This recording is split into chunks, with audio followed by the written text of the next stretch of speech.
I'm Edie Lush, and I'm here at the Hub Pavilion in Davos. Very pleased now to be joined by John McArthur from the Millennium Promise. Yes. Now tell me a little bit about why you're here in Davos, first of all. I'm here to talk about the Millennium Development Goals, which are the world's agreed targets for tackling extreme poverty in its many forms by 2015.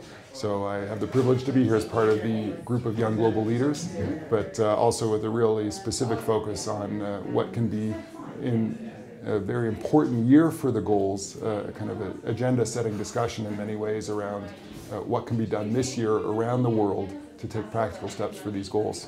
So tell me exactly what Millennium Promise is doing to make specific goals down to individual people. Right. Tell me how that's working. Well, I should clarify there's two things. There's Millennium Promise, which is the organization I lead, and we are focused on helping communities around Africa, in particular about 500,000 people, take very practical, integrated steps in a holistic approach around agriculture, health, education, infrastructure.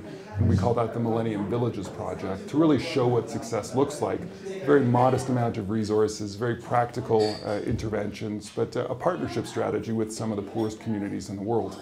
That is one of many pledges, more than 60 pledges, that this group of young global leaders has made this week to really make practical efforts towards the goals.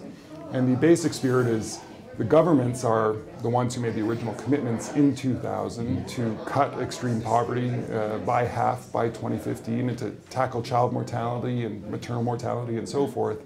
But especially in a time like this where the world is so caught tight and there's so many issues and processes globally that feel a little bit stuck, the leadership can't just wait on governments. And as much as many governments are kind of committed to providing leadership, it needs much more than that. And so this group is about showing wherever you're from, whatever you do, whatever you're good at, how can you contribute? So give me one or two examples from how the YGLs are contributing. Exactly. So we have, for example, Sheryl Sandberg, who's the COO of Facebook.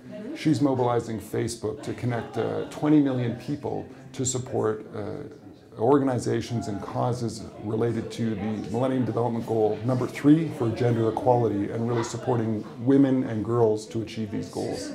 We have another program, Deworm the World, led by some professors at Harvard and MIT, that's committed to deworming at least 10 million children this year, which will make huge contributions to their education and ability to be healthy and productive.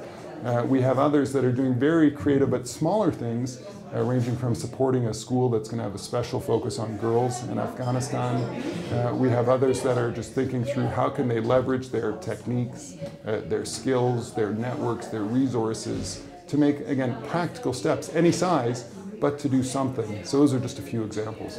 John, thank you so much. It's been fascinating to talk to you, and I really thank you for coming along to the Hub Pavilion here in Davos, and I'm Edie Lush.